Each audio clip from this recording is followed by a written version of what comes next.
Welcome to Passages, the podcast where life gets deep, friendship gets real, and the wisdom of the Bible flows.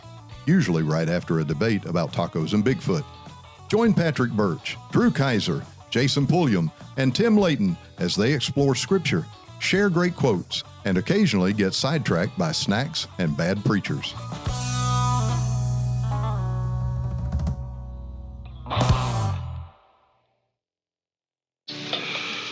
We shall meet, but we shall miss him. There will be one vacant chair, two vacant chairs. Linger to caress him. We're gonna have to do double the caressing. Ladies and gentlemen, welcome to Passages, the podcast. We're flying in the missing man formation tonight. We are short two of us. Has this ever happened? This is a first. And this leaves us with two. And we are, for tonight, changing the name of the podcast to Pinky and the Brain. Brain, what are we going to do today? Same thing we do every day. What's Jason. That? What's that? Trying to take over the world. Oh, yeah. You picked up what I was throwing down. Though I have to say, taking over the world sounds like a lot of paperwork. It sounds like a lot of aggravation too, and I'm not in the mood for it. Yeah. We are without Drew at least for another 20 minutes or so as he is driving back from Decatur Highway. It has been an eventful night. I do have a sound clip of what has happened to us tonight. Yeah, play it so our audience will know.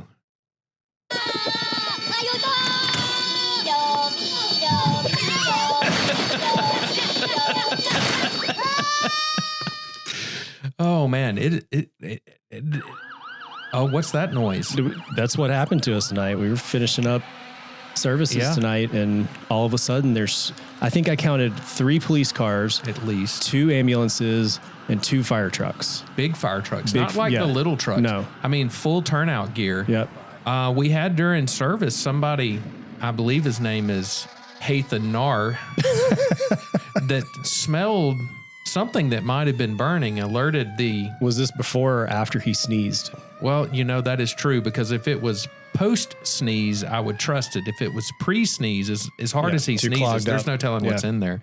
But they evacuated the church building right as the bell I know, it rang couldn't have for been the more class. Perfect. Well, it could have been. It could have Well, rang, 15 minutes earlier or so. Just kidding. We were enjoying it.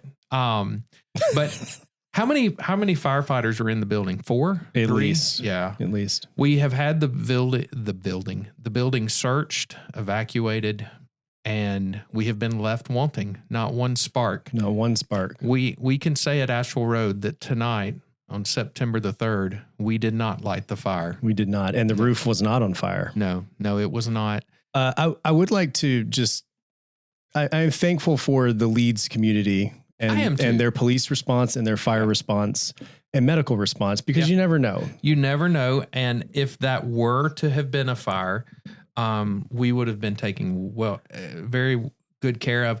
I was a little disappointed. We have a firefighter that attends church with us here that is also a CrossFit aficionado. And this is hard to admit online. This is probably being more vulnerable than I should, but I had to walk around. I was hoping he was here shirtless in his turnout gear, because he looks like Mr. October on the Firefighters Quarterly catalog. Man.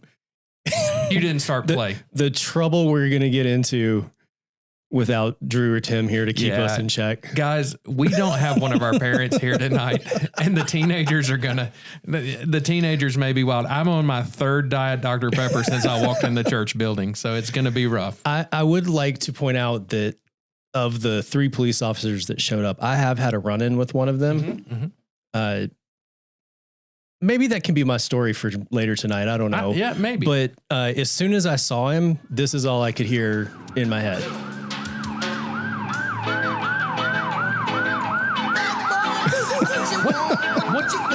What you gonna do?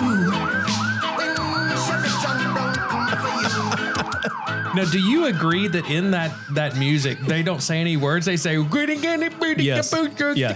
The only thing they say is bad boys. Yeah, that's it. I totally agree. Our community probably thinks that we had quite a revival tonight. That's the most exciting thing that happened here since the roast circa 2010, 2009, the Ron Hill birthday roast. Oh, yeah. I don't even remember that. Well, you were 12. I was. You were 12. But we are short, Tim, tonight. Millie, we hope you get to feeling better. One of our passengers, one of our best passengers, is not feeling well, had a little viral infection, went to the doctor today, and the doctor said no more jumping on the bed. And yeah. Yep. I don't know. She's been eating a lot of apples, but it seems not to work.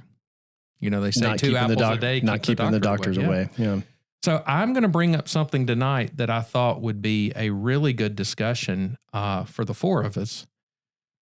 It's going to probably be a mediocre discussion at best with the 2 of us. But you are a bit of a people watcher. You're like me. You're very much an introvert. You don't like talking to them, but I'll watch them. I watch. Yeah, I will move to the corner of a room and avoid contact. But I do like to pick up cues, and something I don't know that if we've talked about in here are nonverbal cues. And I wanted to talk about some nonverbal things. As I read a few articles about this today, I have decided that I'm going to be able to fake out everyone from now on. I mean, I'm going to be totally vulnerable and real with everyone and not use these to manipulate behavior around me. But some examples, if you don't know what we mean by nonverbal cues or nonverbal communication, where have you been in the last 20 years? Because you should know this. Here's a nonverbal cue. Oh, I can't tell if that's sultry or angry. You were supposed to not say anything for a second. Oh, I'm supposed to be dead. I'm so uncomfortable right now. Well, that look you shot me shot fear. It's like you're going to shut down my internet. I was saying, stop talking. Okay, let's do it again. Try. Well, this is not funny anymore. Here's a nonverbal cue.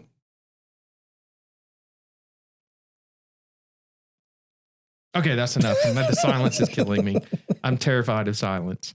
All right, so nonverbal communication, some examples are facial expressions. Research shows, I don't know whose research, but this is a quick fact in the article, that the human face has 43 muscles, which can make up to 1,000 facial expressions. Those of you who can't sleep at night, get a mirror out and see how many of those thousands you can nail. If you want to take pictures of each one and send them to us, we'll talk about them.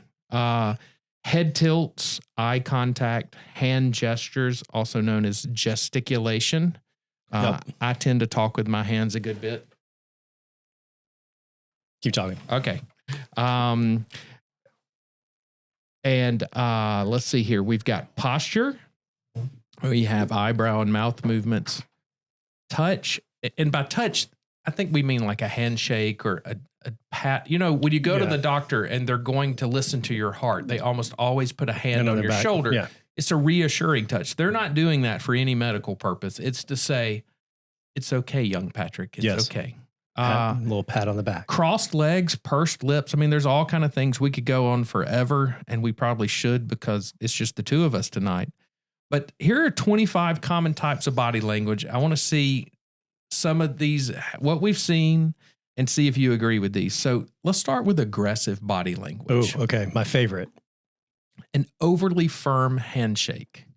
Have you ever met the guys that want to crush your, just crush your hands? I was at a work event a couple weeks ago when we took a break. Yep. And there's this one guy, I think he's former Marine or otherwise military. And I've shaken his hand several times, shook his hand. See, without Drew here. Shaked? Shook. It's not shaked. Sean? I've shaken his hand. I've shook his hand. One of the 2 is correct. Something like that. Many times. And when he grabbed my hand this last time, something collapsed where my it was probably what are these like the metaparsal bones or metatarsals? Tarsals. No, carpals. Metatarsals are in your feet. Yeah. Something collapsed and it just my whole hand popped and he didn't. I mean. Just didn't say. I mean, it's like he expected that to happen. Yeah, because he does it to everybody. So I walk in the exam room every day, and usually, at least men, I will offer to shake hands. Women, you never know. You know, it's kind of I was taught at some point in life that it's almost impolite to reach out. You wait till they. So, but men, you typically, I was taught if you meet a man, you always reach out your hand, firm handshake, look him in the eye. Well, I gave this guy what I thought was just a nice, steady handshake the other day, and he went, "No!" Oh, like you? Yeah, he had a broken pinky. Oh, he should have warned me when he saw me lean in or not taking your hand. But I don't think I was overly firm. The way he acted, you would have thought I was Hercules crushing his spirit, his hand, and his soul. We had a new person at work today, and I shook her hand, and her hand was very wet. Oh, like sweaty palm? No, like had just washed her hands and didn't dry them off. Oh, that is a foul. Yeah. Absolute foul. I'm glad she washed her hands. Yeah. But you got to. But I didn't want to wash my hands at that moment. No, yeah, I want to run to the bathroom immediately. Another aggressive body language, and we've all seen this before: the invasion of personal space, where they're I call them the close talker. Yeah, like you and I, we're about 3 feet apart, and this is as close as I really want to get to you. Yep. I would like to have a halo around me of about 3 feet in all directions, at least an 6 arm's foot. length. Yeah, it's a good. I had no trouble with social distancing during COVID. Hands on hips is another one that's aggressive. I do that because I'm fat and I don't know where to put my hands. Getting them in the pocket. Sometimes getting them in the pocket's a little rough. Tight, yeah. Maintaining eye contact to the point of staring. You win. It's another nonverbal cue. And then aggressive physical movements like finger pointing. You know, when you're in the meeting and they're like, you need to do this and you need to do that. Politicians always point like this. Yes. Because the finger, without their finger extended. They knuckle it out there. Yeah. And I always learned if you point a finger at somebody, you've got three pointed back at you. I heard somebody say 4 one time and I'm like, your thumb, it doesn't work that Thumb's way. Also not a finger. Exactly. It's a phalange, but it doesn't point backward. It has it doesn't. I cannot point. I can point it down. No, no. Can't go back. No, I have I have the hitchhiker thumb. Yeah, yeah. So it goes. Well, you don't. Yours doesn't go back. Mine doesn't go back. No, I got weird thumbs. All right. Next is the defensive. Drew, please get here. Next is defensive body language. So this is what they call closed body language. I hate that.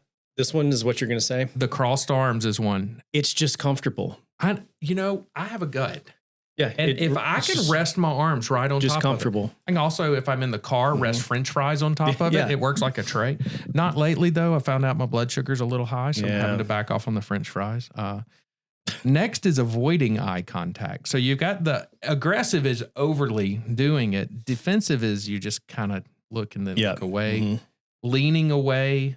Hunch shoulders. I don't know what that means. Is that hunching them forward, hunching them up? I couldn't picture that. And then I can't believe they call this defensive body rolling, but an eye roll. Oh, defensive body rolling? I mean, body language. I'm sorry. Defensive body language is an eye roll.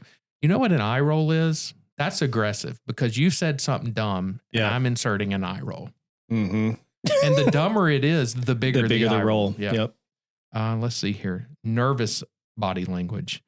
Now, this is one that I live. This is the body language I typically live in.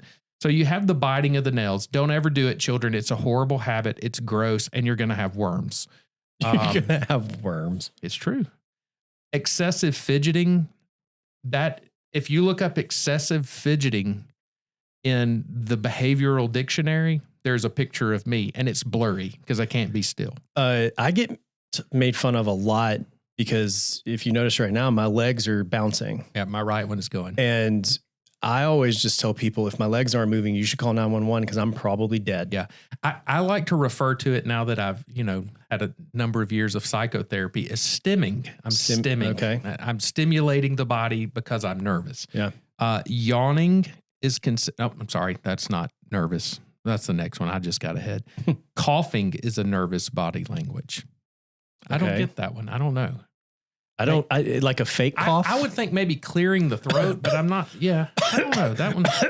Now that works if you want people to get away from you. That one works great. That's and also really uncomfortable. If you give it a good, get a little spit going. Yeah. Now that gets people away. It makes other people nervous. Yeah, yeah. Especially post COVID. Nervous body language is also the weak handshake. My dad always called it the dead fish. Yep. And then putting hands on the head is a nervous body language. I don't know. All I could think is like you're going, to me, that's like an overwhelming sign. But if I put them back, I'm relaxed. Yeah, right. I don't know. Next. Is that like the surrender cobra?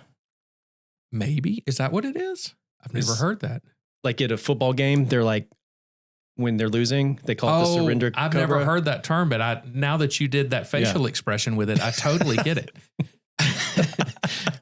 There is also, if we had a camera up here, everybody that watched, all 6 people that would be watching this would have just totally understood what you meant with the surrender cobra. There is also what we like to refer to as bored body language. Okay. Now, I have this a lot. I get this a bunch. Hang on a second. Yes. No or lack of eye contact. I'm pretty good at that one. Mm-hmm. In fact, I don't like eye contact. I have to force myself to do it. Mm-hmm. Now, when I say something funny, I will always try to make eye contact with you, Patrick, because I can make you laugh. Yep. Again, excessive fidgeting is bored body language, and I do that. Again, I'm tapping right foot right now. Yep. Yawning, totally a bored.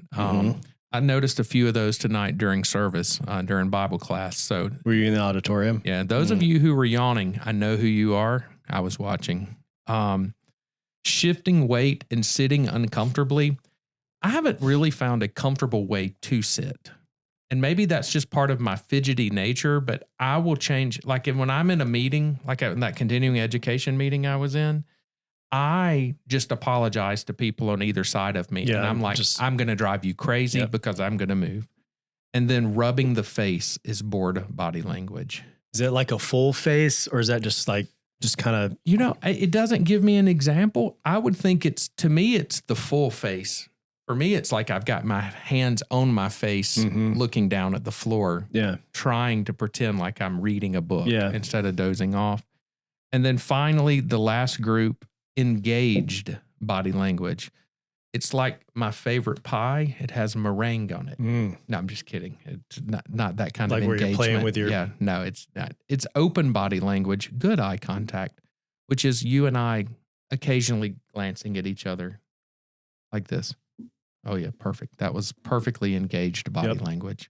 While we were checking our text from Drew, he is on his way. Sounds like he's going to be a little more delayed, so you guys are stuck with us. This for a little get longer. Really, really awkward, folks. Having to drive around 459. I guess there's a bunch of construction downtown. He's having to come around 65 to 459. That's awful. Yeah. Y'all are dealing with us for quite some time. Next, engaged body language, a confident stance. Like, is that like a power stance? But see, a power stance requires your hands on your hips. And then is that contradictory to your previous one? See, I'm thinking just legs normally apart. Don't stand like that ever again. That looked like Patrick Men in tights for just a second. It was awkward. Made me uncomfortable. Somebody else, an adult, show up in this room. We need a chaperone. Uncomfortable verbal cues? Yeah, nonverbal cues? I can't make eye contact when you make that pose. Nodding in agreement is considered. Have you ever noticed that? I have learned that. I don't remember where I heard it. It was something maybe in a communication class about interviews, that if the person right there nods, you nod back. Right. It's kind of mirroring. Yeah. There. Last night I was line judging at Kinley's volleyball game, which I love to do because I don't like to just sit. Yeah. And I can kind of rock a little and move around, and it gives me something. I have to pay attention. And my favorite ref, or I think they call them umpires and whatever. My favorite referee was there because when you make a call with the flag, she nods at you and sometimes will smile if she considers it a good call. And I like the affirmation that I'm doing a good job. So do you have to stand on your team's side or the other team's side? So last season, and this really only matters for area games, they wanted you to be on the opposite side. Okay. Like on the other team's side. Yeah. But this season, you swap every match. Okay. That makes sense. So, I think that's fair. Are there any egregious miscalls that happen? By me, no. Oh, I don't. I mean, you're the course not. closest thing to living AI I've ever seen. I don't think so. There is every now and then, an otherwise bad call that everyone disagrees with, but you just, Yeah, you just have to do it. you do what you can, as in all games, not to make the referee mad, because then. Next in the engaged body language are positive gestures. We all know what negative gestures are. Yeah. Positive gestures, I'm not sure I know what Thumbs they up. mean. Oh, that's a good one. That made me feel so positive when you did that. And I'm being sincere. It really did. Yeah, thumbs up, a clap, 2 thumbs up. Just in the middle of a conversation. Yeah, sometimes that can be taken as sarcastic. It could be. Yeah. Gotta be careful. And then finally, smiling. And it has another quick fact. Did you know that there are exactly 12 different types of smiles? No. I did not either. Are they listed? Just for the sake of it, let's just go down this real quick and see. The Duchenne smile or Duchenne, Duchenne. I would say Duchenne. Okay. There is a Duchenne muscular dystrophy. Well, that's not that. We're talking smiles, not debilitating diseases tonight. It is an expression that signals true enjoyment. That's right. I think anytime I have to take a picture, I always try to laugh a little bit first so that I have a natural smile. Otherwise, it's the same smile that I've had in every wedding picture since my wedding and every picture since. It's this. Watch. Ready? Yeah. That was it. Yeah. It's Perfect. the fake. It's it's like totally fake fake. smile. And yeah, I'm with you on that. Sorry, I'm clicking through all kind of ads here, having to get away from them. Second are reward smiles. It's any smile that expresses a positive effect and rewarding self and others. The muscles in your mouth, cheeks, and eyes and eyebrows are engaged, resulting in a dopamine-inducing effect. Okay. I have heard that actors, as part of their training, among other things, they have to learn to smile specifically with the space right between their eyebrow, because if that doesn't move and wrinkle up a little, smile. Then it's really clearly a fake smile, especially when you're on camera, if it's like a close up. So they have to learn to smile in a way and That control their engages the facial brow as well. muscle. Yeah. There are social smiles that can also be called non-enjoyment smiles.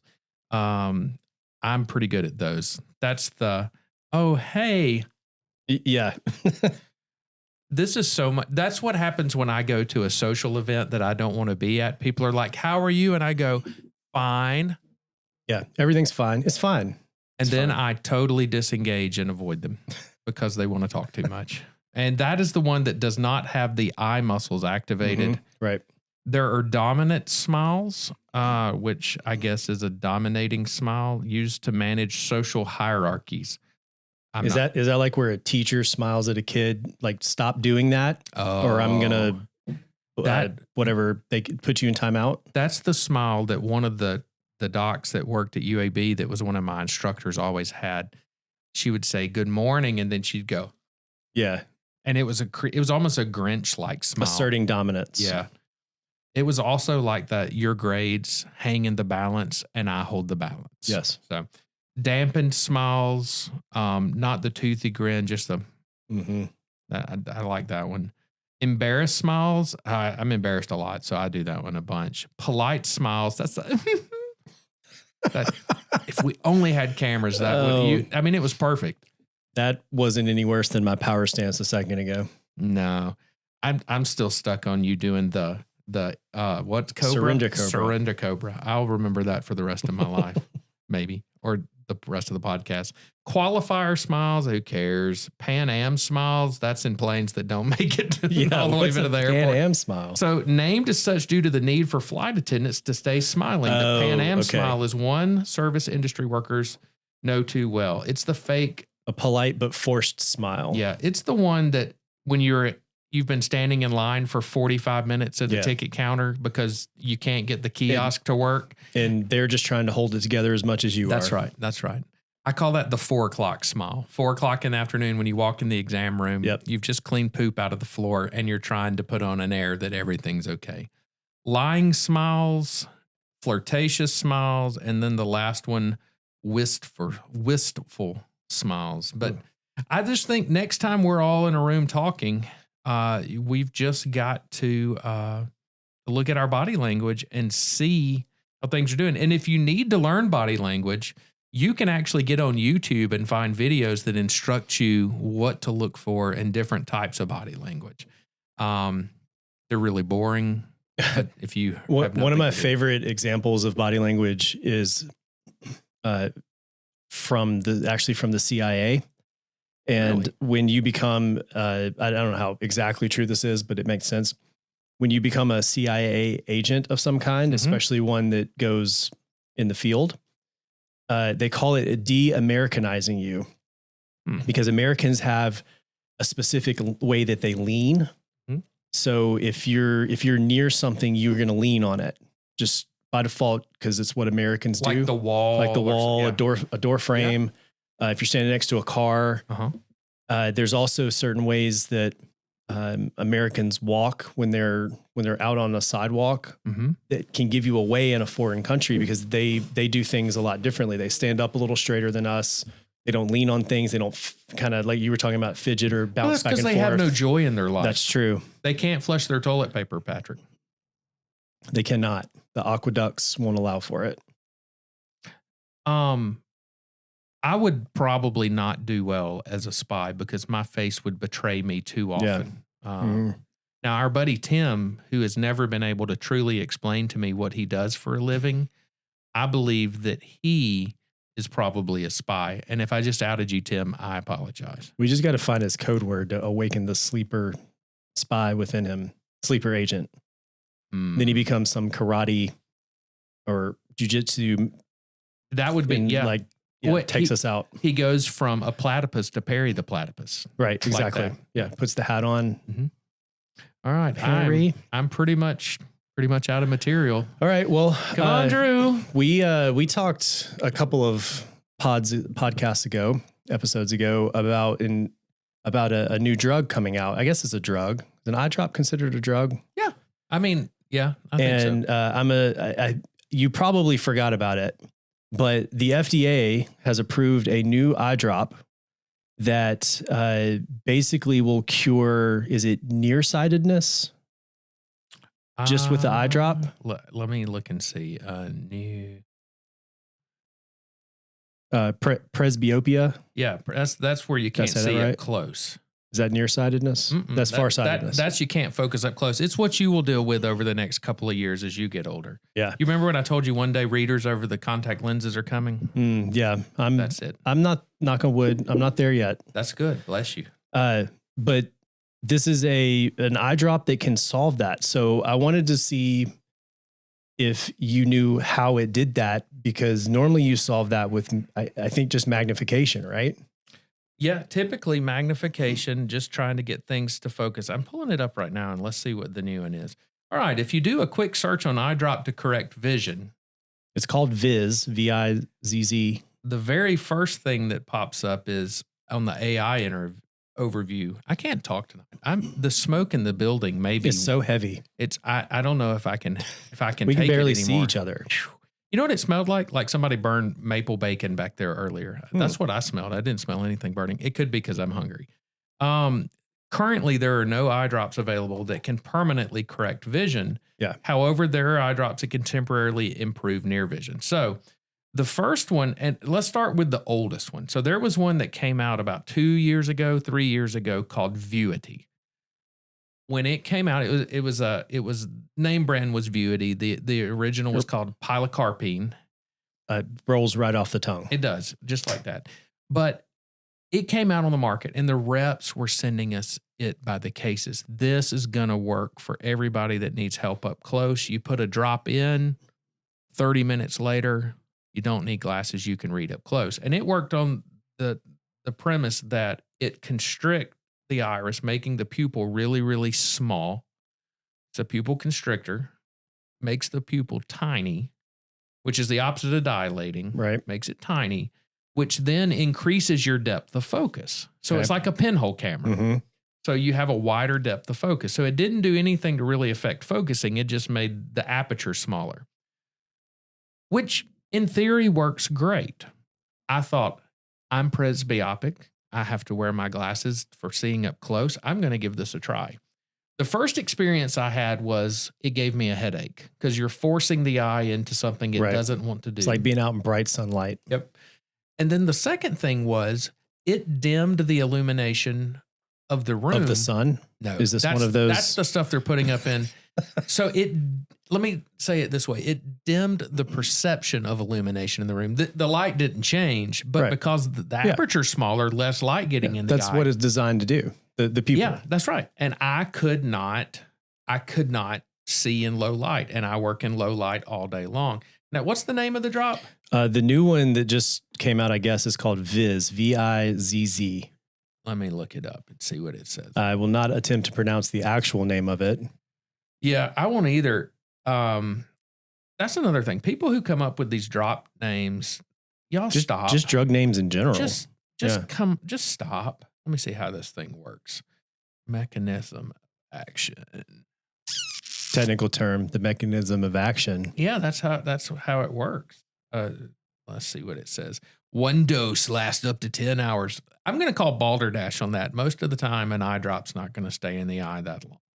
Now, there are a few that does, so I can't say all of them, but okay. Fast acting. It's coming out the fourth quarter of 2025. I saw near vision improvement in 30 minutes, real experiences. A lot of ad stuff on here. Do not use Vim. You're learning. Oh, let's see what it says. It's a topical medication. You know, it's not showing anything about mechanism of action here. That's no use to me. So magic. It's obviously magic. Important safety information. It says it stimulates the muscarinic. I was close. Yeah, I'll give it muscarinic receptors in the eye, causing the iris sphincter muscle to contract.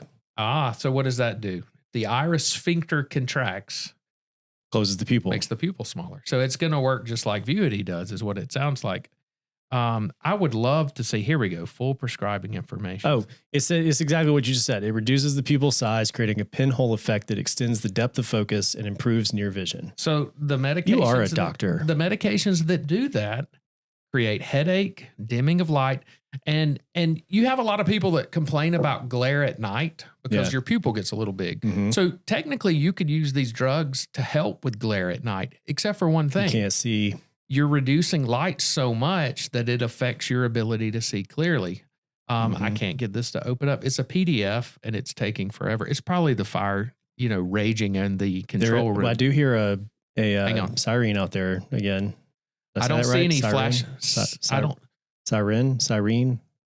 don't. Oh no! I've said it so many times now; it's lost its meaning. We need Drew here to correct our verbiage. But my guess is that drop is going to create a lot of the same problems that you had with Siren.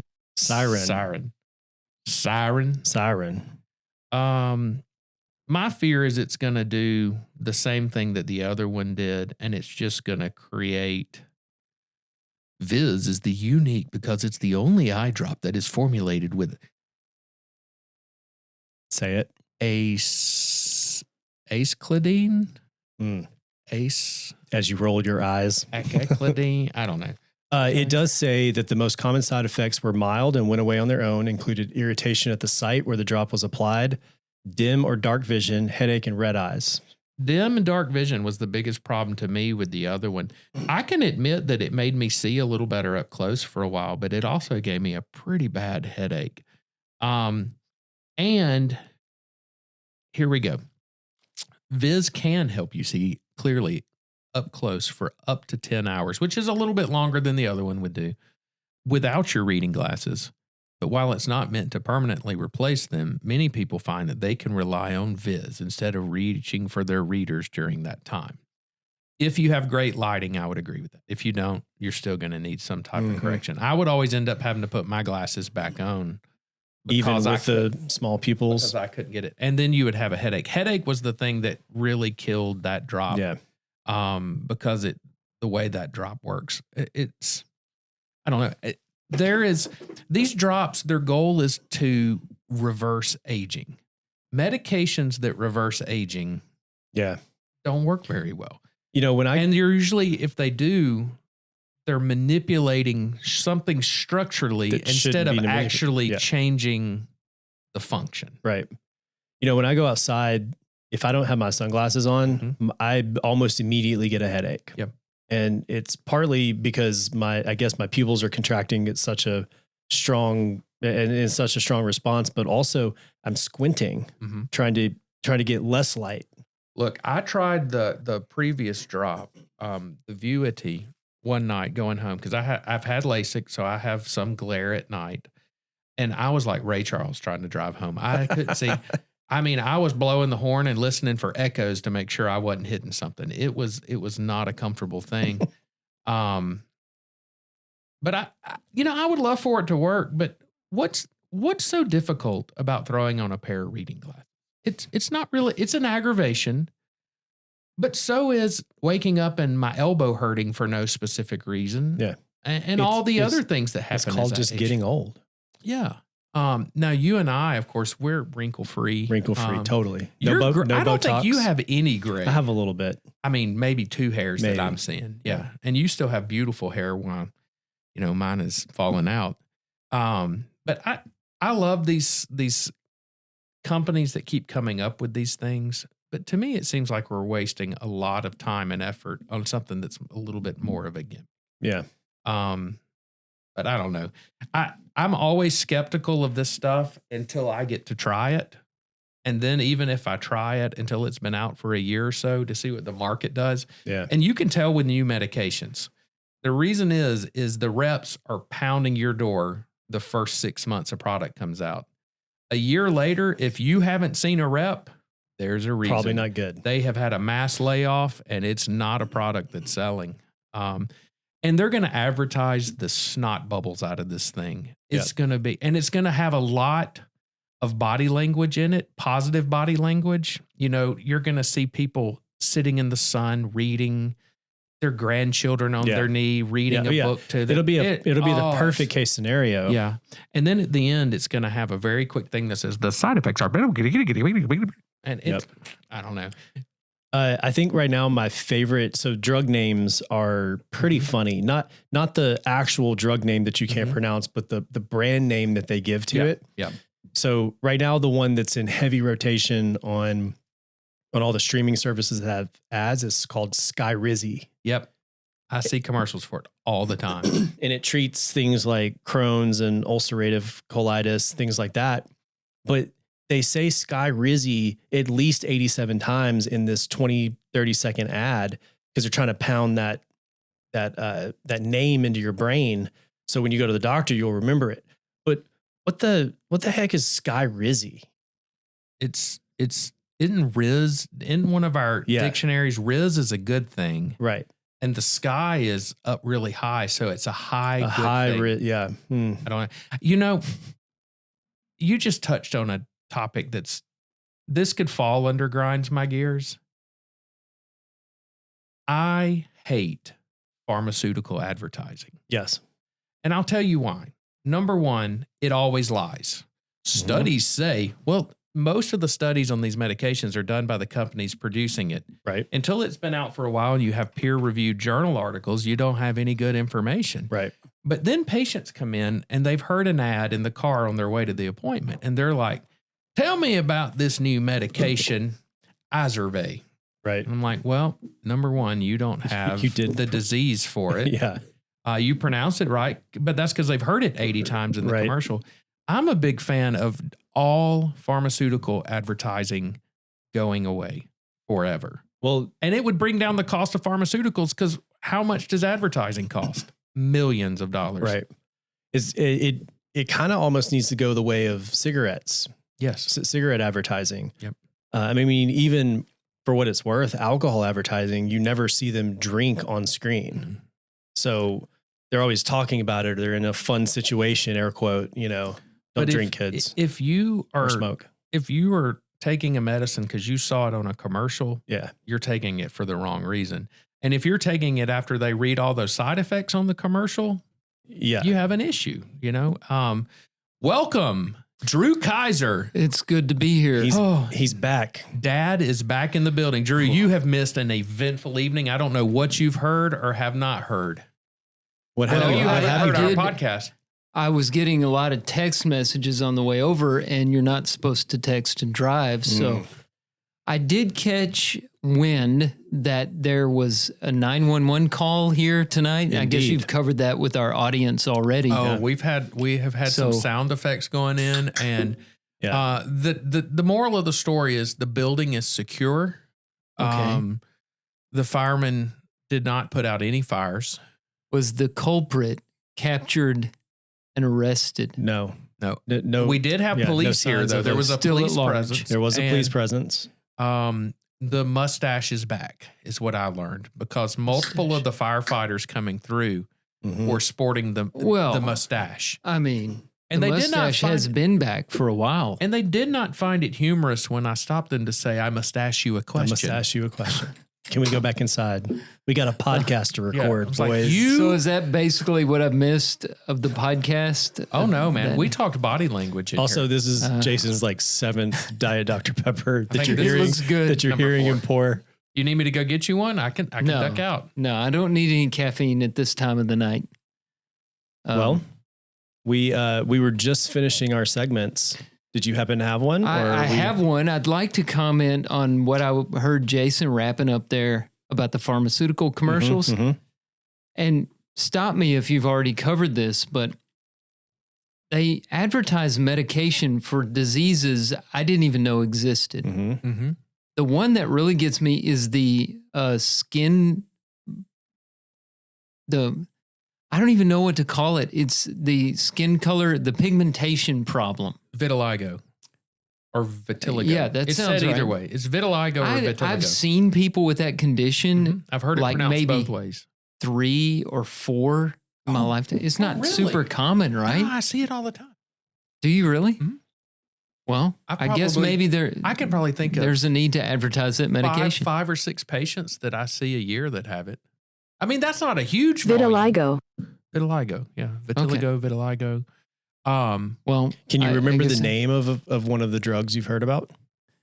Well, for vitiligo? Ozempic. Oh, no. Just for that condition? No, I can't remember.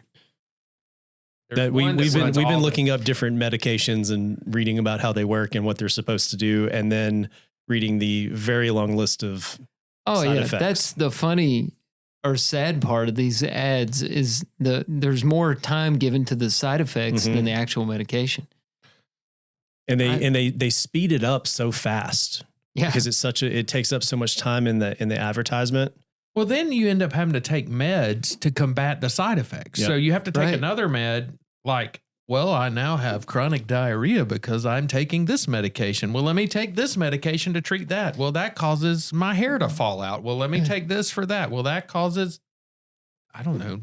yeah. You got one I was problem, going to see and how before far you know could go it, with. It was about Before to you get know it, you're scary. on Yeah. Drew's tons of back. Dad's medication. back. If I he know, we hadn't got to been be in careful. here- We got to be yeah, careful. yeah. Well, am I going to need to listen to this? You will before- absolutely have to listen before you post this. Opzalura is the most recent one no. for vitiligo. No, it's not. Second been bad. question: it's am I fine. going to need It's to fine. edit It's fine. some things? There's actually It's nothing fine. to edit. We've been I very knew well behaved. We have with the parents gone. Yeah, I didn't know. yeah. That's how what you we guys said would up behave front. yourself. Both our dads were gone. Yeah. Yeah. Opzalura is the one that is out there right now for it. Well, I pulled a little story. It was interesting to me about a tradition in Spain involving tomatoes. It's the famous Tomatina tomato street fight. It's an hour-long event. They bring 120 tons of overripe tomatoes to the Spanish town of Buñol. I'm sure I said that wrong. Boone, y'all. Buñol. Y'all. Buñol, where tarp-covered buildings flank a crowd of up to 22,000 participants. Good night. Non-local attendees pay 15 euros, which is about $17.50 for a ticket, and arrive from countries across the globe or cities a bus ride away. So here's what it's held on the last Wednesday of August, which is, no, This is we're in September now, so It was last Wednesday. Yeah. The event was inspired by a food fight between local children. Oh, I just had a pop-up ad says it's scanning my device, and I'm trying to find where I can. I was hoping that it was going to be for a medication, or for a tomato company. No, in the middle of the this, algorithms aren't that smart. Right in the middle of this article, that pop-up ad took up my whole phone. Paywall. And I was trying to come on, Boomer, get your phone working. It'll happen again, I'm sure. And where was I? You're asking two guys with ADD. We don't have a clue. Hang on, let me give you some reassuring body. It was inspired by a food fight between local children who pelted each other with tomatoes in 1945. It became a yearly tradition. Tomatina was briefly banned in the 50s by Spanish dictator Francisco Franco, a decision locals protested. Clearly, this guy hates fun. That's right. Guys, I'm looking at pictures of this. This does not look fun. This is my worst nightmare. Became an official festival or tomatoes? Yes. In 2002. And from that point, it became an international tourism attraction. Of course, they had to suspend it in 2020 and 2021 because of the pandemic. Blah, blah, blah. Amidst all these ads, there's a tiny read more button somewhere to be found here. Okay, there it is. The tomatoes thrown aren't from crops treated like those used for food. That's because they're grown exclusively for the festival. Oh, wasteful. I mean, you get that many tomatoes together, you have farmers who are growing tomatoes just for this thing. What about the starving people in other parts of the world? If it didn't exist, these tomatoes wouldn't be cultivated because there wouldn't be a need for them.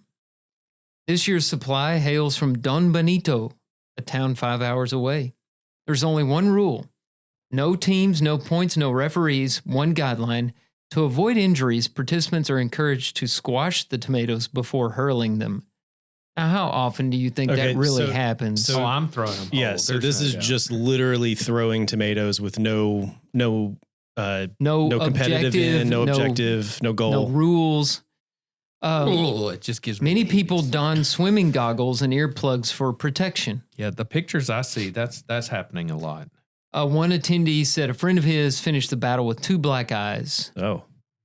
You finish exhausted, he said, who grew up going to the festival before becoming its chief counselor. Your arms are worn out. Everything is worn out from moving and launching it all. The mash of projectiles leaves attendees up to your ankles deep in this tomato puree.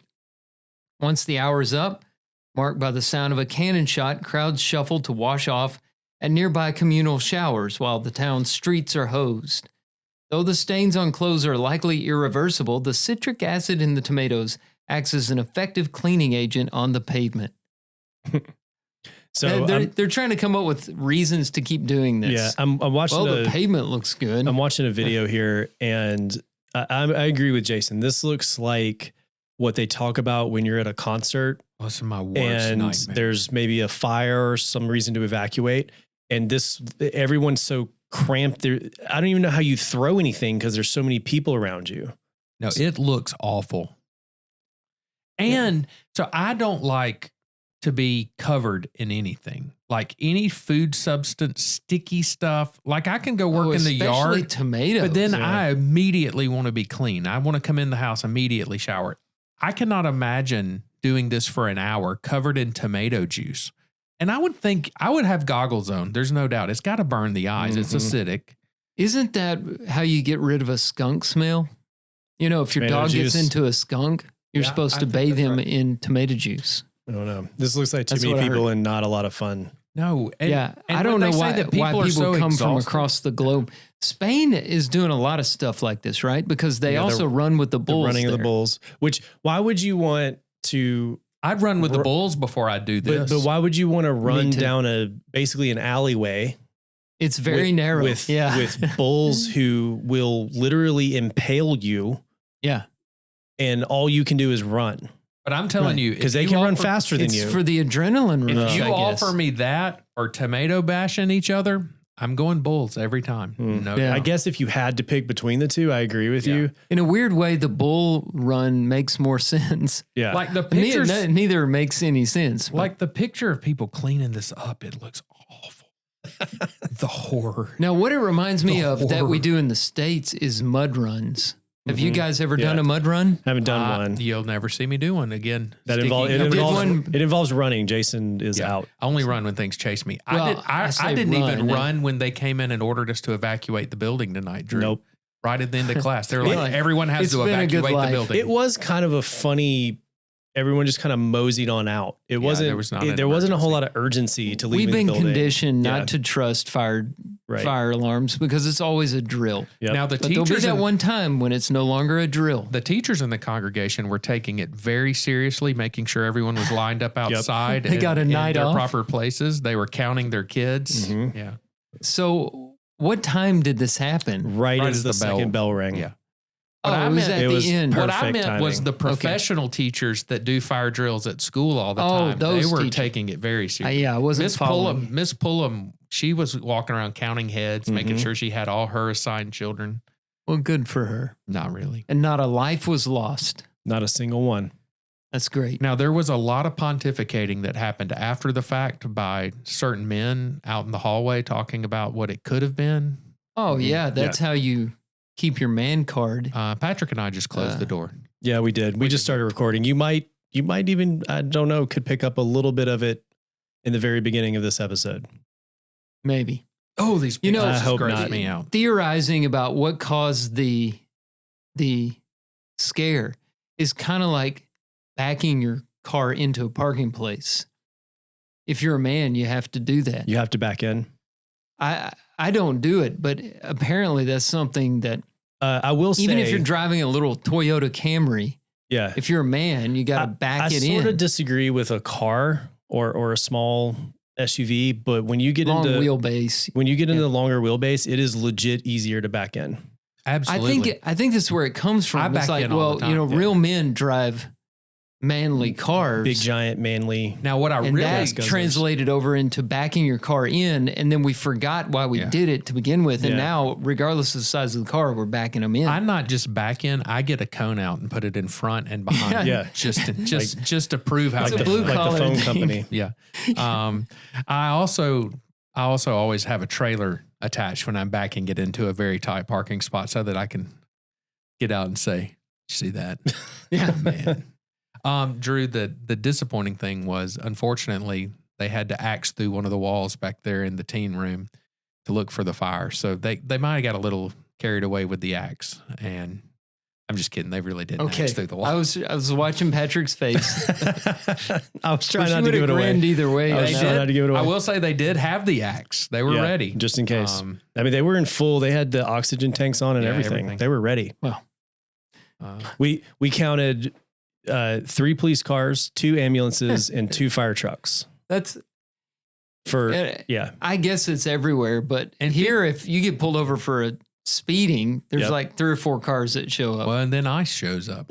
Well, yeah, they have to. Yeah. I don't want to get Then- into a sense. then we have to have a weird Facebook post by the chief of police. It always gets weird. You guys are dipping your toes into politics We are. here. We got to be We are. careful. All right, You let's got to be pull it careful. back out, boys. Is it time for a break? It is time It for a is for a break, I live think. break, And That felt like 20 minutes to me. it actually it was. Oh, yeah. Well, 13 Okay. roughly. So Thanks for letting me come in late. what are we coming back with? We've That's a good got question. we do have a bad preacher if we good, want one, Good. Yeah, I think we need one. and then of course our passage that I Tim think I chose know and Yeah. is not here now because of sickness. I hate that. I do too. It was a good passage too. We just do it on his behalf. I guess we have to. I don't know. Yeah. Yeah, Well, we do. We soldier on. That's what Tim would want. All right. Yeah. All right. Well, we'll be back in a few with our traditional bad preacher. Cause the devil's at my door and he's knocking more and more. Oh, mama, I know you're trying to get to me.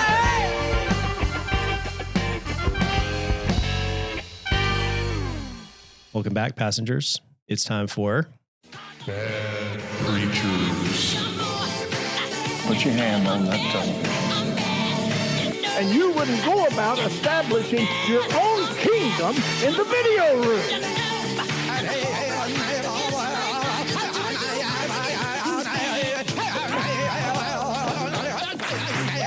Can I be hot with y'all, humble, open, and transparent? Could it be? the echo's a nice touch on that, Drew. I Yeah. really like Yeah. the echo. I was just enjoying the Bad Preacher intro, every moment of it. Yeah. I wonder if our listeners go back far enough to know what the racket. I'm afraid to call it a name because it's racially insensitive. But this guy was doing this in a sermon. We covered singing Michael Jackson. No, the Native American sounds. Yeah. Which I know are not true to that culture, but I just wonder if they understand what's happening there. I think these are actual excerpts from I think in this case, so-called sermons. It should be pretty clear that we are making fun of the preachers, not Absolutely. what in this case, what that one was saying, just why he was saying it in the pulpit. We're here to shine a light. Yeah. It's things that if we were sitting in the auditorium and we heard, we would go, I excuse me? Sunlight is the best disinfectant, and we are cleansing religion one bad preacher at a time. Looks like we got our job cut out for us tonight, though. So last week, Drew, and I will quote him very loosely. This is a paraphrase. After that, I'm almost ready to go back to woke preachers. So this one was actually submitted to me from a passenger.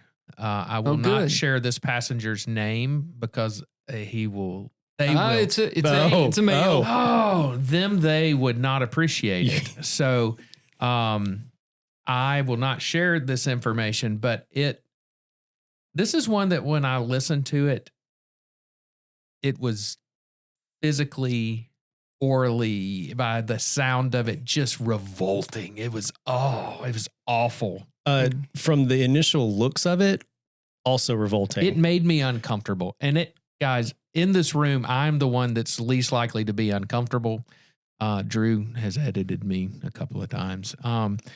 And this one makes me uncomfortable. So I'm just going to sit back and be quiet. Wow.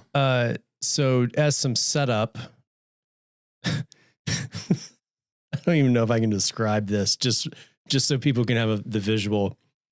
There is a person standing at a very ornate pulpit with a ponytail, like bun on top of their head, and I'm going to say a very clearly painted on beard and goatee. Yeah, the eyebrows, the beard, everything looks It's like not a disguise. just for men. It is Sharpie. So, but it's a woman, right? Well, some very fast research. True. Some very. What is a woman? Looks like what is a woman? Drew. Come on. Oh, you know, So let's don't looks like a chick. Let's don't assign gender, Drew. Looks like a babe, a broad. I am. And that's the first edit we'll have of editing Drew out. The caption on this says, "Meet the drag queen pastor who goes by the name Brock Bottom." This again. What? What's the name? Did you say Brock Bottom? Can you get through that without laughing, Patrick? We haven't even played it yet. Another drag queen. It continues. For real? It continues. For serious. They use he/they pronouns and boast an enviable beard. Enviable. I mean, anyone with a Sharpie. Jason, can have that as beard. the one with the most beard in the room, Drew, you have a beard, but are you? I do have the more manly okay. beard. Are either of you jealous of this beard? No, it's too black. It's too. It's very straight false. lines, Yeah, very it's too painted. perfect. A beard is to be imperfect and a little scraggly. You don't have to go full Uncle Si, but it needs to have at least one curb feeler There's sticking no out. curl in that. And I'm pretty sure not much hair in it either. Right. I think it's drawn. And it's on a woman And she's not in the circus. by your definition. It's a he, they. I mean, come on, Drew. It's all right. So sensitive. Let's hear what they have to say. What he has to say. They have. I don't even know what pronoun to use. This person. Amen. It's a woman. But performing gender as a daily task, I would argue, is a learned cultural trait to which we have all been exposed. As understandings of drag have changed throughout history, perhaps drag today could be defined as that which threatens the already fragile and arbitrarily constructed framework for gender performance that is necessary to maintain power dynamics. What? Hold on. Do you guys perform your gender every day?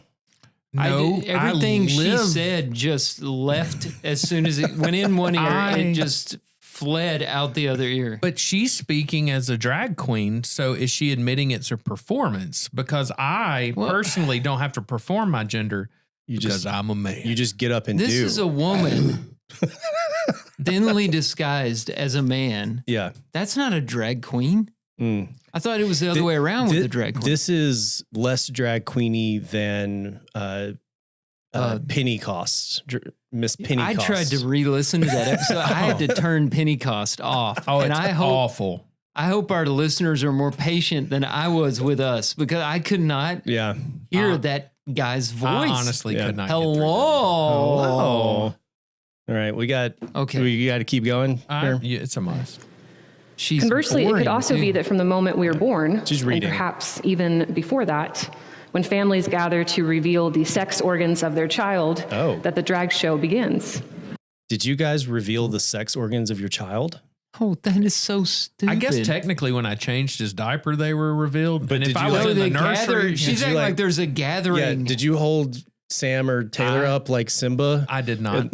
On the rock. The circle of life. It's not that confusing. Okay.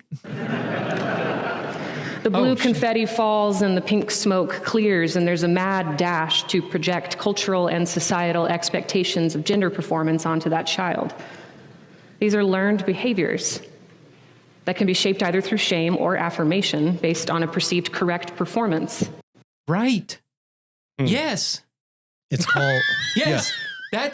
That's the way it should be. Yeah. It's called role you're a models. boy, put the Barbie down. Yeah. Shame. Yeah. Yes. Play in the mud. More of that. Right. Go outside and hit each other with sticks. Yes, we project masculine and feminine qualities onto our boys and girls. Right. Because they're masculine and feminine. I mean, why is this so hard? Now, this person has not talked any sort of religion kind of here, right? But this is this is a church service, and we don't have the rest of the clip. No, we're taking it maybe a little out of context. Well, I just wanted to be clear that this is still a bad preacher, a very bad preacher, because she is standing at a pulpit in a church service wearing what's this thing clergy collar, wearing that, and the vestments, the robes. Yeah. So while she didn't mention, and like some of the others have taken some scripture out of context, this is a church service that she has said these things in. Apparently. And they're all laughing. Apparently she told a joke. I didn't hear anything funny, but there was some laughter about gender reveal parties, I think, which they believe to be of their child that the drag show begins. The blue were born, and perhaps even before that, when families gather to reveal the sex organs of their child, that the drag show begins. Oh, so that was a joke. Mm-hmm. That's what a gender reveal party is. Mm-hmm. Is about organs. Well, I will tell you this: if I were to have a child today, which scientifically I don't think is possible. If we were to be bringing a new baby home and we were expecting, I don't think I could have a gender reveal party, because really until the child is old enough to determine its gender. So I would have to have, what color do you get when you mix pink and blue? Purpley kind of? It'd have to be purple pups. Well, your child would have to smoke. plan their own gender reveal party. When they revealed their gender to you? When they decide. Because when they decide. in their mature state, they're so well equipped to make intelligent decisions. Yep. Hormones are raging. I mean, mine white boogers on the wall. Yeah. That showed the level of intelligence they had. So much so that we had to scrape it and repaint the wall. Also, just something boys do. Well, Just my kinda be son dumb. backed his Yeah. little red car into a parking place. Oh, man. So that declared that his was very masculinity. clear that Yeah. Yeah. He was backing it that was a baby he. in. Yeah. Yeah. Yeah. I was like, You were oh, like, oh, we he's a- got us a bouncing baby boy. Yeah. Of course, he was 16 when he did that. Yeah, right. So, it took a while.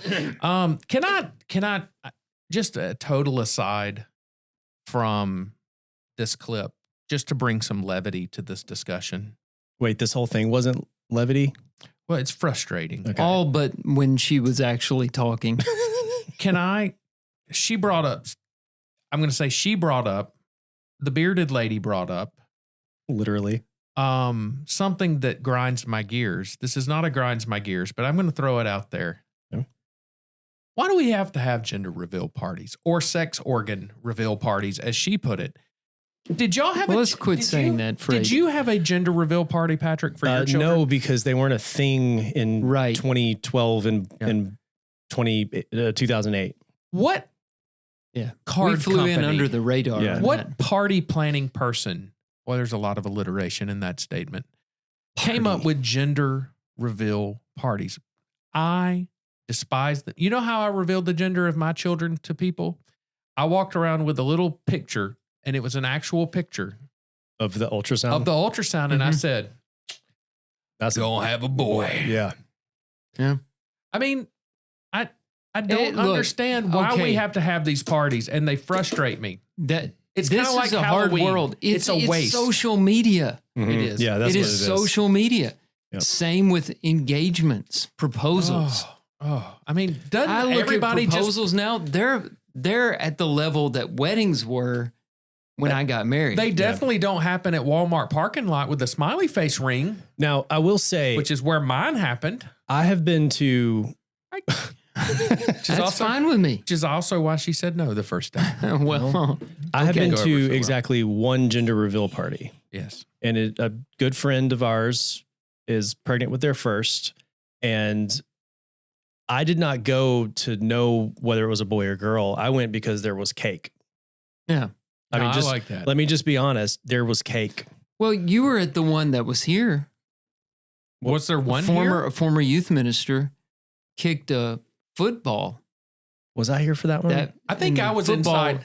Not memorable. exploded into the colored dust. Don't remember that. I honestly think I might have been inside still eating cake when they actually See, did that. there's cake. That's what gets you to a gender Yeah. reveal party. Yeah. Was it hot? means. I probably wasn't outside. Yeah. Hey, Jason has 2 boys, but I'm going to Yeah. tell you something. I think you need to know. Hit me with it. A friend of mine, his daughter is getting married in December, I think. He told me that he had set a budget for $10,000. Gross. He said What a they are tiny, now what they a are tiny now wedding. they're now at $35,000. That's a hard no. You cannot have a wedding for Okay. less than 50, Drew. Let me go back to when Amy and I got married. The most expensive thing. I was there. You were there. The most expensive thing I think about I our was wedding. there. You were there also. I think so. The most expensive. Guess what the most expensive thing about our wedding was? Renting the boat. Nope. That was a family friend. Free. The diver you paid to Nope. find your He did that ring. out of the goodwill of his heart. That's another. We've come up with 2 things I need to tell. Wait, in you the lost future. a ring? Yeah. I didn't tell you that. Let's I talk wasn't about there. your wedding for a little I while. lost a ring. I Yeah. want to do this. Keep guessing, and I'll come back to the ring. Well, when the preacher. No, preacher was Okay. free. I think. Dress. No, Your tux. no. The invitations. Oh. Because we did these fancy letterpress invitations. And did you have the town crier go out and read them out loud to people? but Amy worked with this lady. I think her name was also Amy, and she had the literally coolest handwriting I've ever seen. just to talk about my nerdiness, I tried to turn her handwriting into a font so that we could print our address labels. Yeah. And I kept asking her to fill out. There's a sheet you fill out and you can scan it. And she, after like the third one that I was trying to get her to fix one of the letters, she goes, "Why don't I just write these for you?" All the food was provided. Amy's grandmother made the cakes. I think I was at your wedding. I don't remember a boat. You would remember his wedding if you were there. We did. You might have been at the reception that was here in the old fellowship hall. That's probably what because the boat could only hold 40 people or something. That was the same day though, right? Yeah. Okay. I think I was here for the reception. I was at something that it was the old fellowship hall. Yeah. It was in this section. Yeah. All right. Ring story.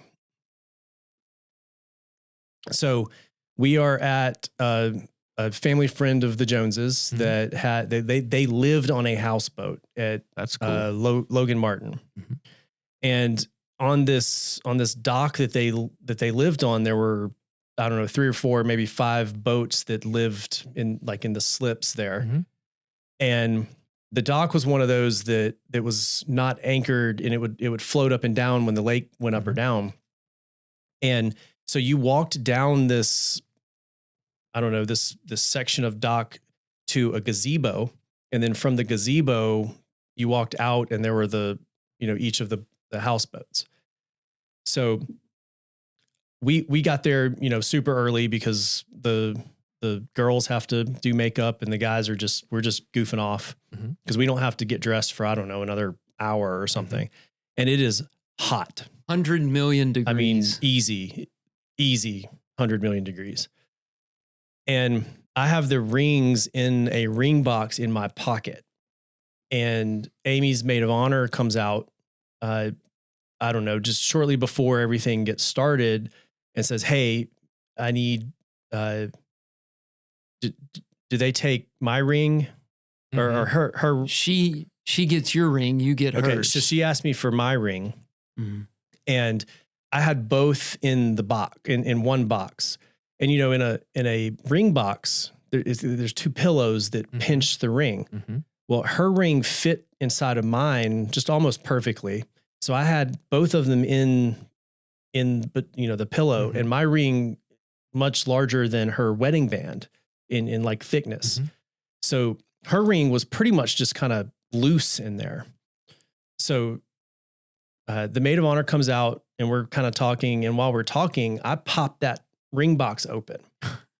And, ring boxes have a little bit of this is pre-wedding. Yeah. Okay. Ring boxes have a little pop at the end when you open them. Well, when I did that, it popped and her ring just jumped straight out of the ring box. I mean, and everything was in slow motion at this point.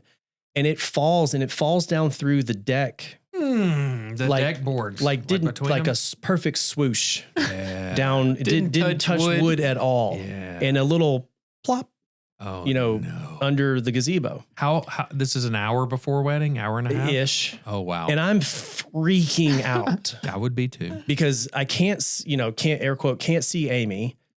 My parents aren't there yet. It's just me and my part of the wedding party. And I don't think you were there yet, Drew. I wasn't there. All of this had happened when I got there. So I start taking off my shirt and I'm pulling my shorts off and I'm going to jump in because what else am I going to do? Yeah. And I give the ring box to someone else and I said, keep this safe. Hold this. Yeah. And one of my what do they call the guys that stand on your side? Groomsmen. Groomsmen. I'm having trouble talking tonight too. Is physically restraining me from getting in because it's almost the wedding. Well, and your makeup, you would have been a mess. Right. You I don't have my makeup your hair on. and makeup done. Yeah. I had my fake beard painted on. And so the guy that owns the houseboat kind of hears the commotion, comes over, and I can barely talk. I'm so panicked. Because I've ruined the wedding day. The wedding day, this is over. She's going to say no. You're at worst case scenario at this point. And she's going to say no at that point. Yeah. When Drew says, do you she's going to be like, nah, no, not anymore. No ring, she's gonna no be like, wedding. Can you put a ring on it? Yeah. Nah. Not unless you can put a ring on it. And so I I tell the guy that owns the boat what's going on, and he says, "Okay, give me a few minutes." So I go call the jeweler.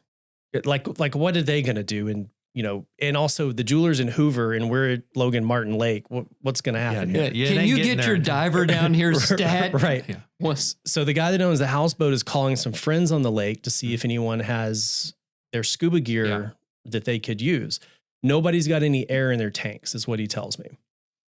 So I don't know. It's been it's almost 20 years ago. Yeah. I don't know exactly. Please all the tell events. me Scuba Steve from Big Daddy shows. No, okay. no scuba gear showed up.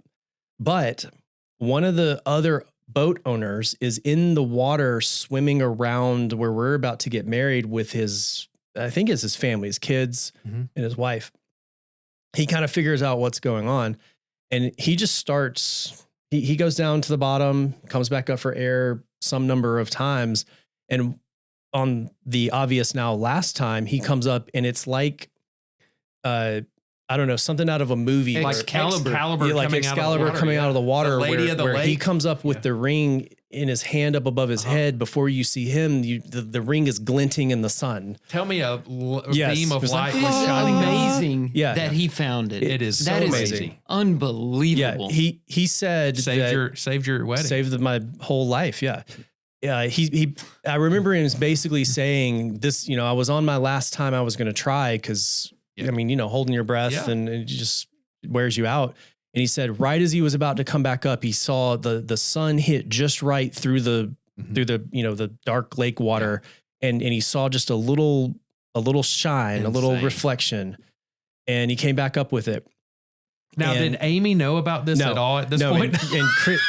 And Kristen, her maid of honor, and I agreed we were not going to tell her. Oh yeah, that would have been bad. She was getting her makeup on. Her hair was all done. She was in her dress by this point, I think. And we were going to wait until afterward. Had you put your shirt back on at this point? Yeah, I was dressed again. I just getting a visual. Might be the only time I've ever taken my shirt off around people. Yeah. So the wedding goes on like normal, and we go once the ceremony part is done, we go to the back of the boat where there's a little spiral staircase down to the lower deck area. And the first thing Amy does is she takes her wedding band off and her engagement ring off, because you flip them. And during the ceremony, I just slid it on the front of the engagement ring. And she drops the wedding band. Oh, Did you know this, Drew? Have I told you this? She drops the wedding band and it rolls. Oh no. And again, slow motion. And also I have some PTSD from this situation. I would have too. I freak out again, but I stomp on it. And she's like, "What are you doing?" But it's almost at the edge. I mean, it's probably this far from the edge. And Amy's like, what just, like, she doesn't even realize what's happened to this point. And that's when I tell her. And she's like, oh. And now she understands my reaction. So now it's just a fun story. But for a minute, it was almost a wedding ruined. If we had been on a boat, mine would have been gone, because my best man, who also taught Bible class tonight, opened the ring box upside down. It was during the ceremony. Do we have the ring? Whoop! We're in a barn, ding, ding, all over the floor. And of course, we found it. It was right there. But that was interesting. And then the first day of our honeymoon, I lost my wedding band, which is now why I wear the $30 Groove Life rubber ring, because I can go to Buc-ee's and get a new one if I need one. Yep. If it's Groove Life, they'll replace it if you lose it or break it. And I wish I'd known that. I've lost like 4 of these. Yeah. I can't keep up with rings. I guess we saved this bad preacher segment. Yeah. I might just cut that all out and keep your story. Yeah. That's a good story. Well, let's take a break and we'll come back with our passage. And hopefully some air conditioning.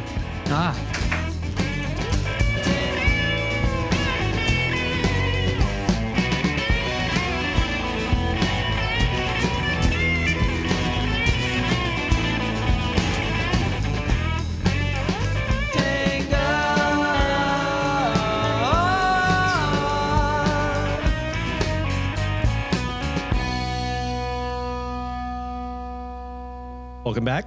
It is now time for our passage for tonight. And this is actually Tim's passage, but since he is no longer with us, I'll read it for us. And he was a good man. He was a good man.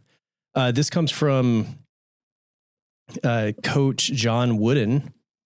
And here's the quote. It's what you learn after you know it all that counts. I like the humility in that statement. Yeah. Coach Wooden was apparently known for being a great listener. So the thing I'm reading says he knew every time he listened with an open mind, he would learn something. So that's probably where a lot of this comes from you think you know it all, but if you keep listening and learning, that's where you're really going to hit. I've heard him described as a lifelong learner. And I think he's proven that. Do we all have a period of time where we quote unquote know it all? About is that 15, pretty typical? 16, 17 years of age for sure. Yeah. Is it possible that the three of us are in that stage even now and we just don't know it? I'm at a point in life that I think through just life experience, I have realized I don't know everything. Yeah. I think I'm and I'm comfortable. I'm comfortable. After time period myself. I'm comfortable with that. Yeah. It's kind of nice. Well, it's a lot of pressure to know it all. Well, you can't. You always have to have the answers, and you have to defend yourself, and you can't ever admit you're wrong, and you can't say you're sorry. And that's exhausting. It's great to get to the other side of that and drop the pride and start benefiting from all the wisdom around you. This phrase, it reminds me of a quote that I heard Dr. Rutstein in my binocular vision class when I was in school, but he was just quoting what's often misquoted. But it's the most famous version is the more you know, the more you realize you don't know. Mm-hmm. And it's attributed to a lot of different philosophers. Albert Einstein was known to say that a good bit. And that's what it reminds me of when I read that quote, was that statement, because when you realize that you don't know it all, then you open yourself to learning. Because when you think you have all the answers and you know it all, you're closed door. You're not going to listen to what anybody has to say. And how exhausting is that? So exhausting. Well, always being right. Yeah. Is I mean, I have to think back to at least 5 minutes ago to remember what that feels like. And it is an exhausting. It's exhausting. It's isolating too, because nobody wants to be around you. No. Yeah. No one likes to know it all. I like there's a Keanu Reeves quote that says, "I'm at that stage of life where I stay out of discussions. Even if you say 1 + 1 = 5, you're right. Have fun." And that's how my brothers, who are twins, yeah, they got in some arguments on that. I forget which one. Maybe they both did it, but when the way they'd win the argument is they'd say, "You're right. I'm wrong. You're right. Everything you said is right. I'm wrong. I'm totally wrong." And then you couldn't argue anymore. And it was very frustrating to the other person. Yeah. Yep. There's a lot of wisdom in that. Unfortunately, I think it takes a little life. I mean, Drew, you and I, and Patrick, you've got a senior. Yeah. We all have kids that are in that either right at the end of high school, right in college, starting their early adult life. And sometimes you just have to let them think they know it all and learn some hard lessons. Make their own mistakes. Yeah. That might be the hardest thing about parenting that I've come across. I mean, you think, oh, they're newborn. We're not sleeping. This is the hardest thing we can go through. Then you get to potty training, and then you get to, the lying stage, because every kid starts lying at some point. You have to then you get to middle school. But I think the hardest thing, and I'm gonna say this not in an absolute, leave myself some room for changing later on, but the hardest thing about raising kids so far in my, I guess 16 years of doing it, is you can see the train wreck before it happens, but there's nothing you can say or do to convince your kid that this train is about to go totally off the rails. And all you can hope for is that it doesn't hurt them too bad. And, unless it's life or death, you just have to kind of step to the side and say, all right, you're right, I'm wrong. as your brothers would say. And another thing that I would add that you hope for is that they'll come to you when they need help. Yeah. And not feel like you're going to judge them so harshly that they're afraid to come to you. So we try to tell our kids, look, you're going to make mistakes. You're going to make big mistakes. Mm-hmm. We may not be happy with them, but we will always be here for you. Yeah. You need to come to us and tell us. I mean, Kinley and I, when she started going kind of off on her own with friends, to parties or out to the movies or whatever, we have a sort of a code. And if she texts just a random emoji with no context, I pick up the phone and call, and she's in big trouble because she didn't do the dishes and she needs to, I'm coming to get her right now. Give her an out. I give her an out, and it's my fault and I'm the bad guy, but I get her out of whatever the situation is. Luckily we know how to use it, but every time she goes off on her own, I remind her about it.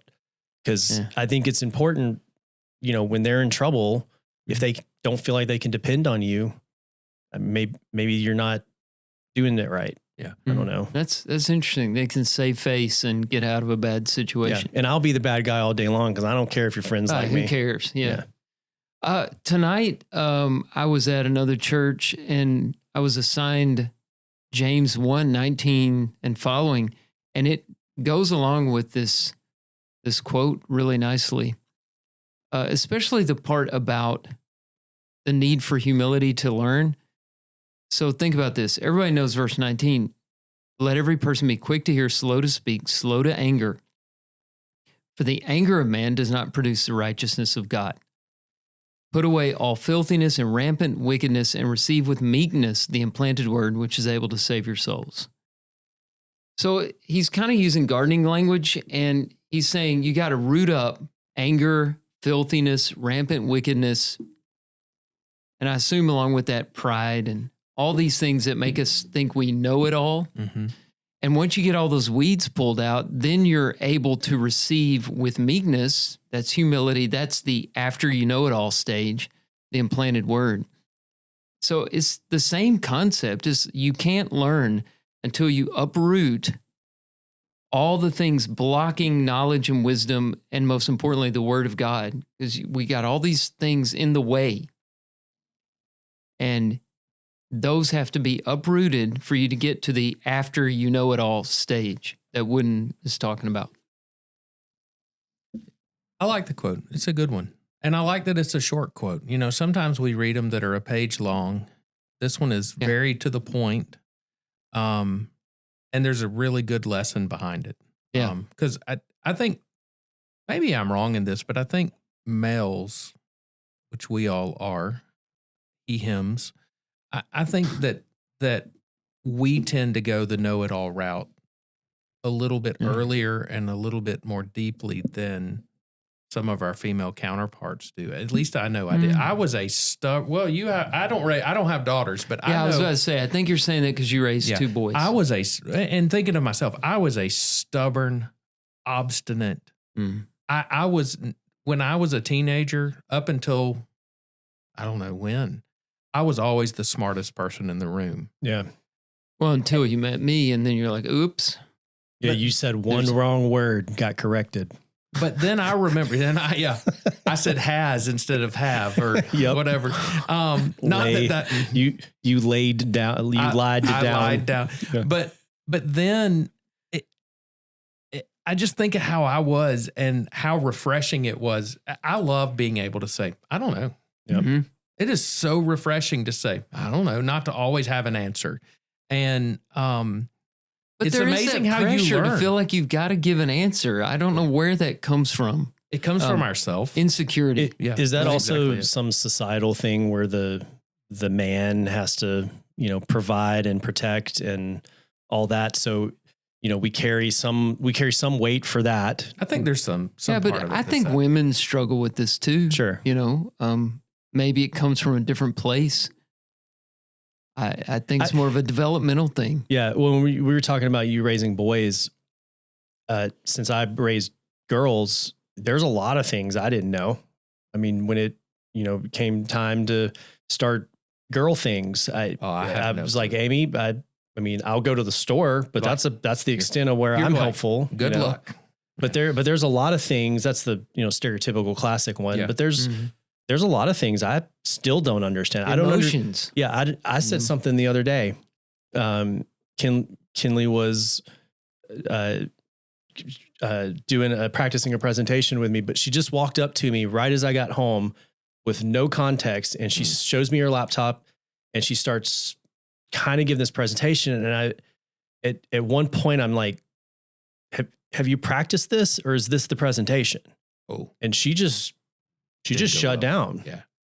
And the silent treatment? No, like got emotionally upset and left the room. And I'm standing there like, I just walked in the door and asked a question. You jerk. Right. I just want context. But then it's after everybody calmed down, it was like, look, I listen to presentations all day long. Some of them are bad. I was asking if this was your prepared one, or was I supposed to just be checking content here? I was asking, I was trying to ask for clarification. But there's a lot of things in that way that I probably will learn until the day I die. Mm-hmm. Yeah. And it's nice to be in a place where you know that you're going to have to learn these things. So. And that, I guess, in the end, you can kind of make up and they like understand each other. Yeah. Even though I don't understand the emotional response because I don't have emotions. Yeah. Cyborg. Well, I think that I don't have anything else. I think that's a good quote. Thanks for sharing it, Tim. I hate you weren't here to share. Next week, maybe. I think are we all here next week? I don't know anymore. I think I thought today was I'm here next week. I thought today was Tuesday all day long. Oh yeah. We had the short week. Yeah. Where is North Jefferson? That is in Warrior. In North Jefferson. Are you supposed to be there? We have a volleyball game next Wednesday. Okay. Yeah, I was in North Jefferson tonight. It is a 7th grade game, so perhaps it will end early. But hopefully the construction is done by then, but I doubt it. We came to a complete stop downtown. They rerouted us 459. Took me forever to get here. Yeah. So good luck. Hopefully it's not going to happen to you. Next week, though, I'm sure this is just very interesting to our listeners. This is the logistics of putting on a podcast. All right. This does not happen by accident, people. We are pulling back the curtain, folks. Yeah. And you're seeing the Wizard of Oz. That's right. Pay no attention. Or the old man that, was operating the Wizard of Oz. The old man behind the curtain. Drew, please take us out. All right. I'm going to let my friend John McMath, who I saw tonight, and he said something about doing some more outros and intros. So I'm going to let the golden vocal cords of John McMath take us out, and stay with us. There'll be more on Passages. Well, I got a girl who gossips, stabbing lies. Thanks for joining us on Passages, where faith and friendship and a few food theories collide. If you enjoyed the episode, leave us a rating and review. It helps more than you know. And don't forget to follow us on Instagram @passages_podcast for behind-the-scenes fun and fresh inspiration between episodes.